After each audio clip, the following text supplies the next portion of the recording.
Alam niyo mga kababayan, mga karadyo ko, may post ito si Attorney Trixie sa kanyang page patungkol dito sa mga PMA years na kinukundi na itong pagiging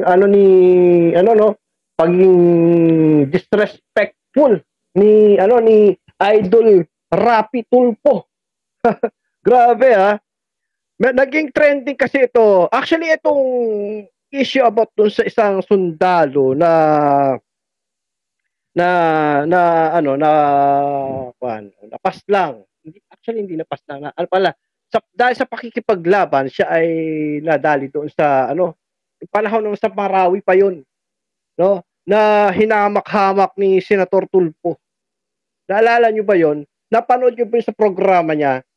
Ngayon, nag-trending po ito sa TikTok at may mga ilang vloggers po na nagbigay ng reaction patungkol doon. Hanggang nga po may mga napanood din akong kagaya nito kay Attorney Trixie, kay Attorney Jing Paras, no? Kinundi na din nila itong naging pagiging maangas ni Senator Tulfo. Kasi ito talaga si Senator Tulfo. Sabi nga nila para si Trillanes the second raw ito eh. Oo, kasi nga po mga kababayan, mga karancho ko, grabe naman talaga si Idol. Hindi talaga nawawala sa kanya, no, sa tuwing may hearing, hindi nawawala sa kanya yung pagiging mainit ng ulo. Grabe, talagang babanat talaga siya. Kaya marami ang kumukunti na sa kanya ngayon. Mukhang yan ang ikasisira ni Idol Rapi Tulfo. Kasi laging pag-standing dyan sa Senado.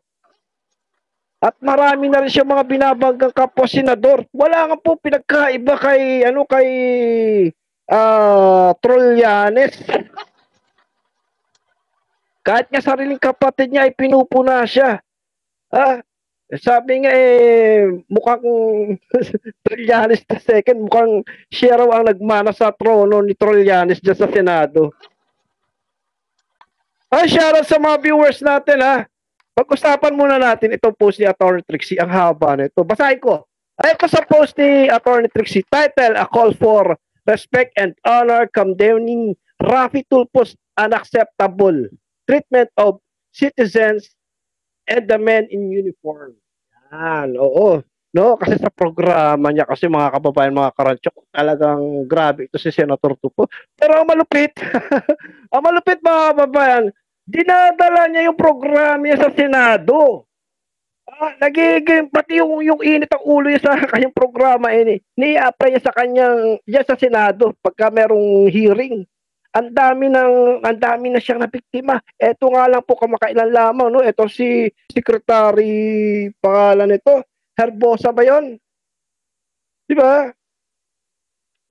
Masyadong nagmamagaling mga kababayan, biruin mo. Doktor na, hindi ka naman doktor. Gusto mo pa rin magmagaling sa kanya. Abogado na, hindi ka naman abogado. Gusto mo mas magaling ka pa sa kanya.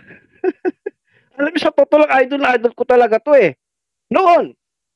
Pero ngayon, wala na. Natabangan na ako kay idol nyo. Nawala na ako lang sa kanya talaga. Eto mga kababayan, mga karatso ko, basahin ko itong post ni Attorney Trixie Angeles, no? Eto, sulat ito ng mga retired PMAers.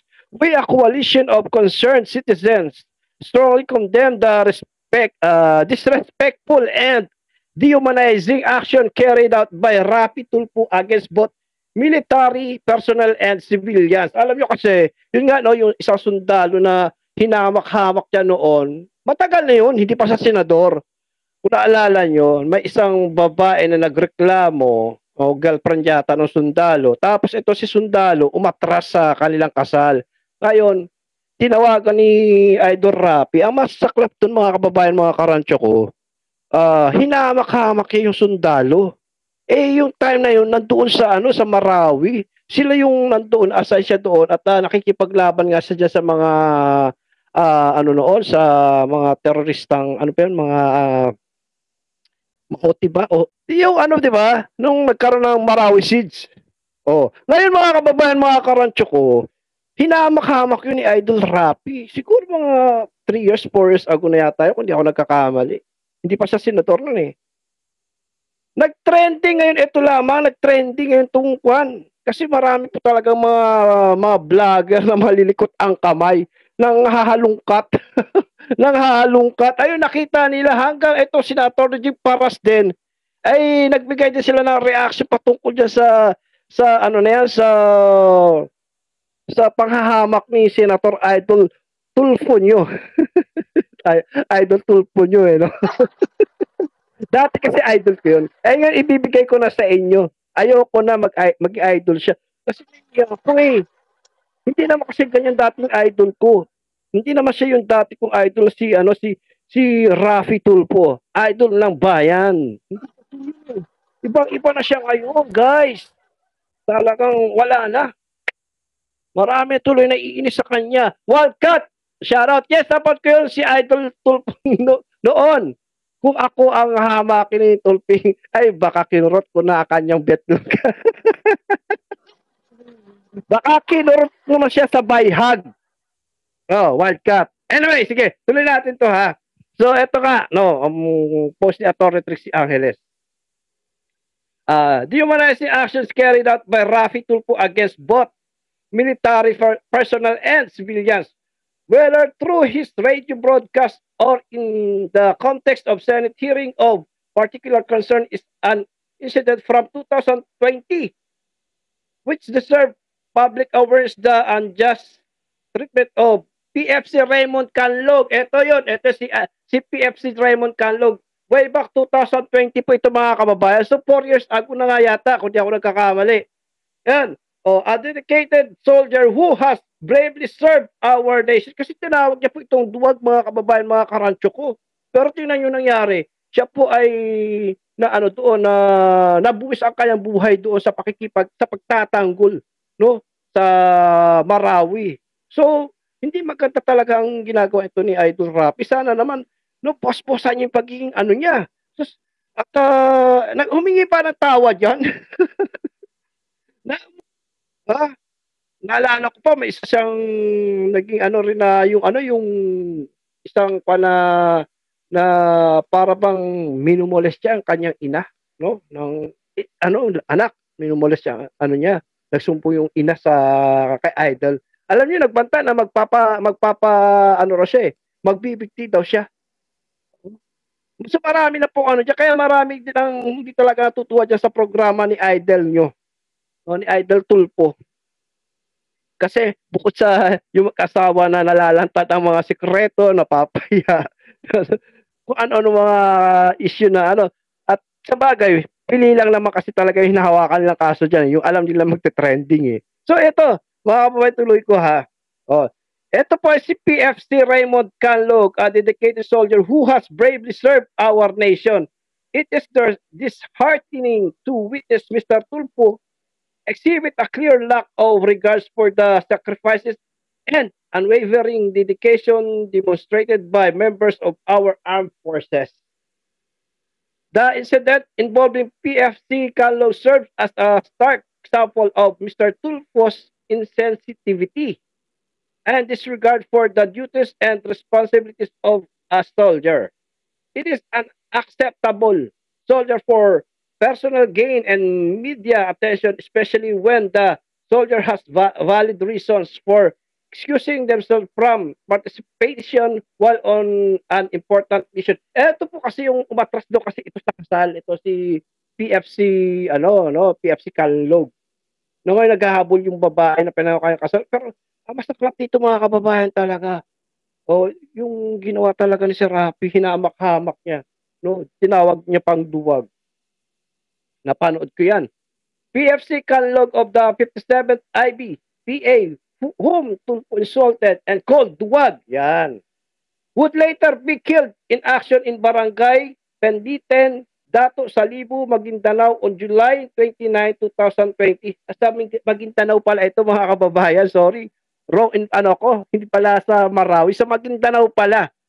Eto, sabi dito, no, ito si PFC Canlog ay yun nga nasawi no sa pakikipaglaban diyan sa Barangay Penditen, Dato Salibu, Maguindanao noong July 29, 2020.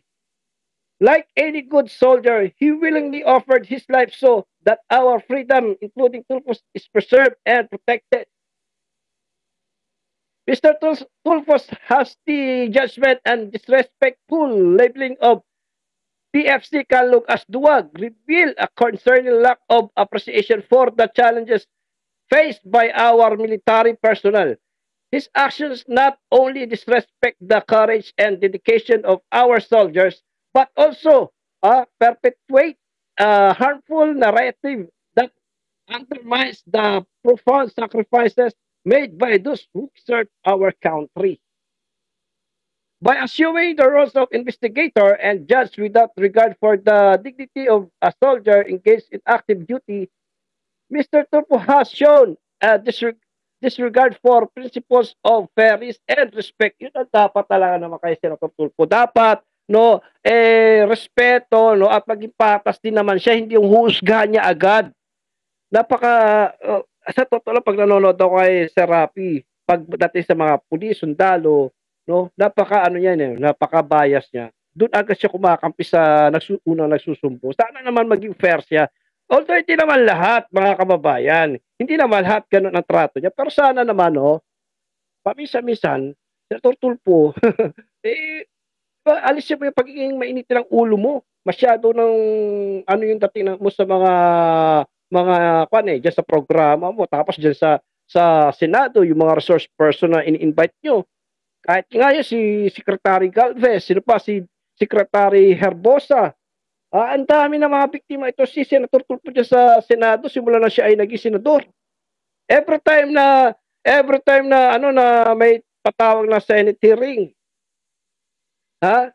muntik na nga niyan si BP Sara biktimahin eh. Pero nagkamali siya kasi mas maangas BP Sara eh.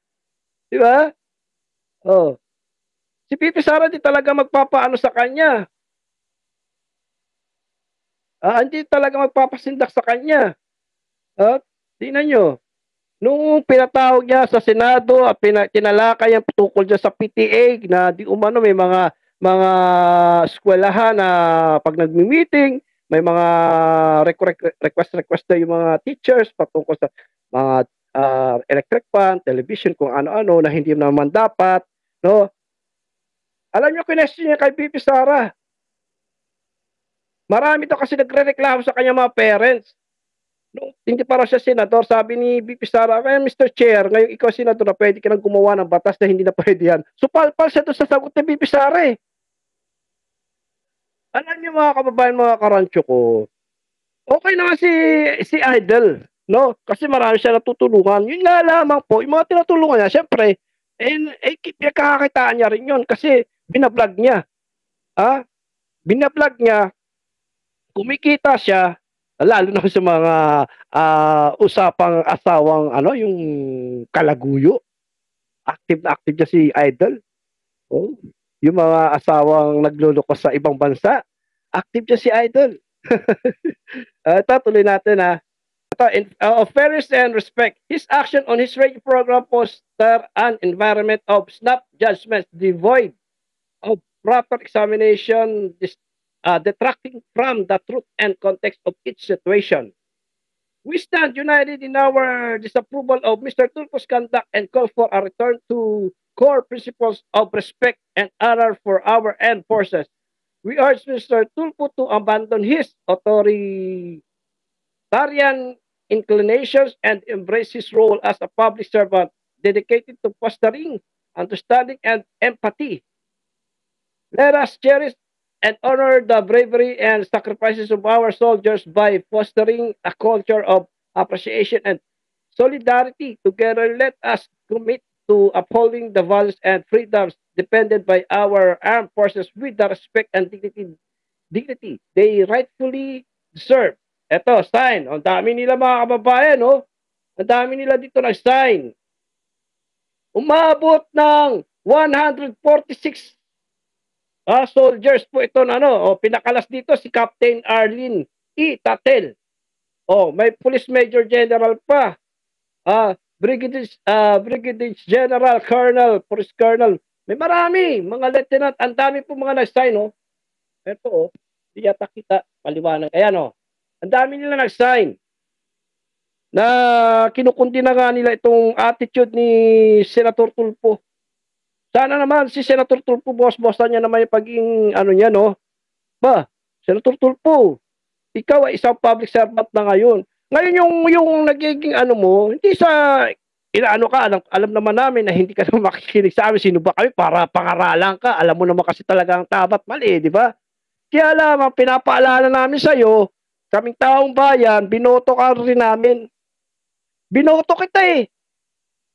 Wag naman ganyan. Yung pagiging ano masyado mong ano sa mga kwan, sabi mo magsisilbi ka para sa taong bayan, di ba? Hindi lang dapat sa mga nasusumbong sa'yo.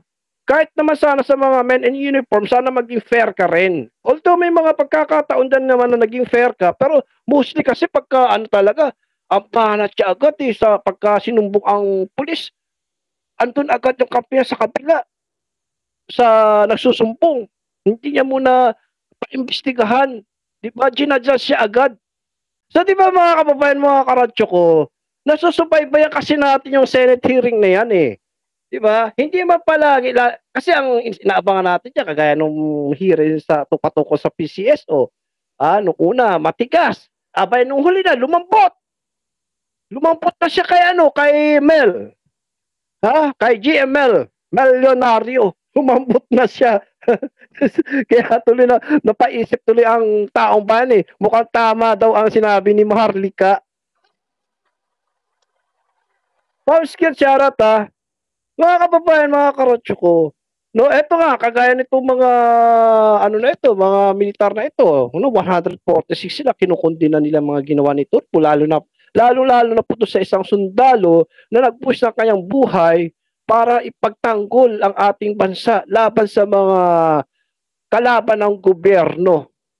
Hindi man lang, kasi mga kababayan, dapat pag ganun to, dapat pinigyan man lang ng pagkakataon ni Sir Tulfo na mag-usap yung magsyota, magkasintahan. Kasi nga, ang sumbong ng babae, umatras na itong si magiting na sundalo, no? Ayaw na ituloy ang kasal. Baka may reason yung si magiting na sundalo, kaya inatras siya yung kasal.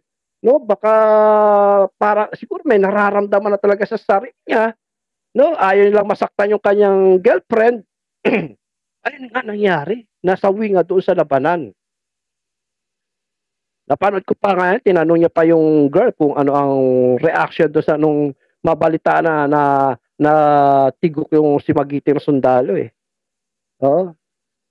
Ito, mga dyan sa Senado, ganun din. Kung mag-amasta si Sir Tulfo ka, grabe, parang akala mo talagang siya na yung Charlotte, salamat Akala mo siya na yung talagang ultimo mga kapwa niya, sila doon nakakabanggaan niya.